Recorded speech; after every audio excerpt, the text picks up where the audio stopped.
আজকে আমরা উচ্চতর গণিতের একটা বিষয় নিয়ে আলোচনা করব। সেই বিষয়বস্তুটা হচ্ছে থিটা এর অবস্থান নির্ণয়। মানে কোণ, এই কোণটা কোন চতুর্ভাগে অবস্থান করবে সেটা আমরা এখন দেখব।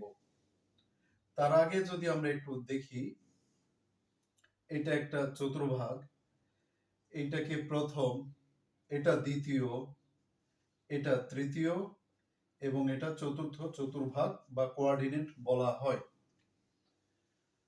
তো আমরা যেটা জানি সেটা হলো যে এটা শুরুর চতুর্ভাগে প্রথম যেই রেখাটা সেটা ধরা হয়, এটা এখান থেকে হিসাবের শুরুটা করা হয়। তো ঘড়ির কাঁটার দিকে এবং ঘড়ির কাঁটার বিপরীত দিকে এই দুইটা বিষয় নিয়ে একটু ধারণা এখানে থাকতে হবে। আমি ঘড়ির কাঁটা কিভাবে ঘোরে সেটা একটু দেখানোর চেষ্টা করছি। আমরা জানি ঘড়ির কাঁটাগুলো যেভাবে ঘুরে সেটা হলো যে এটা বাম থেকে ডানের দিকে ঘুরবে, তার মানে এদিকে ঘড়ির কাঁটাগুলো এদিক থেকে বাম থেকে ডানের দিকে ঘুরবে। আমাদের এটা ডান, ডান থেকে বামের দিকে ঘুরছে, এটা ঘড়ির কাঁটাটা এইভাবে ঘুরে।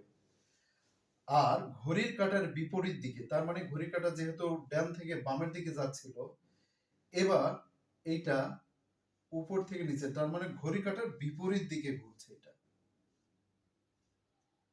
এটা হলো ঘড়ির কাঁটার দিকে এবং ঘড়ির কাঁটার বিপরীত দিকের অবস্থা। তো ঘড়ির কাঁটাটা এই ডান থেকে বামের দিকে আসতেছে, এটাও ঘড়ির কাঁটা যেদিকে ঘুরে সেদিক থেকেই ঘুরছে। তো এটা হলো ঘড়ির কাঁটার বিপরীত দিকে। আমরা যদি একটু দেখি তাহলে এটা হলো বিপরীত দিকে, ঘড়ির কাঁটা এটা হলো বিপরীত দিকে। আর এইটাকে যদি আমরা চিহ্নিত করি তাহলে এটা হলো ঘড়ির কাঁটার, এটা হলো দিকে। তাহলে ঘড়ির কাঁটা যেভাবে ঘুরে তার এটা হলো বিপরীত দিকে, আর এইভাবে ঘড়ির কাঁটা ঘোরে, এটা হলো ঘড়ির কাঁটার দিকে। তো মনে রাখতে হবে, যদি কোণের অবস্থা, কোণের মানটা যদি ধনাত্মক হয় তাহলে এটা ঘড়ির কাঁটার বিপরীত দিকে ঘুরবে, আর যদি কোণের মানটা ঋণাত্মক হয় তাহলে এটা ঘড়ির কাঁটার দিকে ঘুরবে। এই এতটুকু জিনিস আমাদেরকে মনে রাখতে হবে। এখন আমরা যে জিনিসটা করব সেটা হলো যে এই 1 নম্বর প্রবলেমটা একটু সলভ করার চেষ্টা করব। তো যেহেতু এক একটা চতুর্ভাগ 90 ডিগ্রি করে, কাজে 90 দিয়ে যদি এটাকে আমি ভাগ দিই, 90 ভাগ 430, 5 নং 45, এটা বেশি হয়ে যাচ্ছে, যেটা বেশি হচ্ছে তাহলে সেটা বাদ। এটা তাহলে 4 বার দিলাম, 4 9 36, 360 ডিগ্রি। আর এইটা হলো 7 6 13, তার মানে 70 ডিগ্রি। আমরা এটার জন্য যদি একটু কোণ নির্ণয় করার চেষ্টা করি কোন চতুর্ভাগে আছে, তাহলে যেহেতু এটা ঘড়ির কাঁটার বিপরীত দিকে যাচ্ছে, তার মানে এটা দেখব এইভাবে যাচ্ছে, তাহলে 4টা যাবে,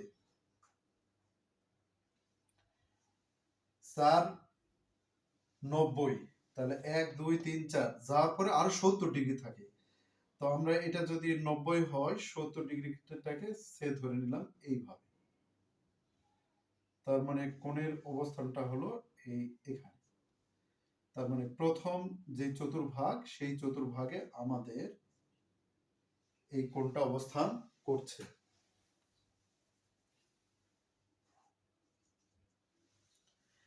এবার আমরা 2 নম্বর প্রবলেমটা একটু সলভ করব। 2 নম্বর যেই প্রবলেমটা দেওয়া আছে -520 ডিগ্রি। তো এইটার জন্য যেটা করব আমরা, তাহলে 90 দিয়ে আগে আমরা ভাগ করে নিলাম, 520 ভাগ করলে যেটা পাবো সেটা হলো 6 9 54, তার মানে আমাদের 6 বার দেওয়া যাচ্ছে না, 5 বার দিলাম, 5 9 45, আর এখান থেকে যদি এটা বিয়োগ দেই তাহলে এটা হলো 70 ডিগ্রি। এখন আমরা দেখব এটা কোন চতুর্ভাগে পড়ে।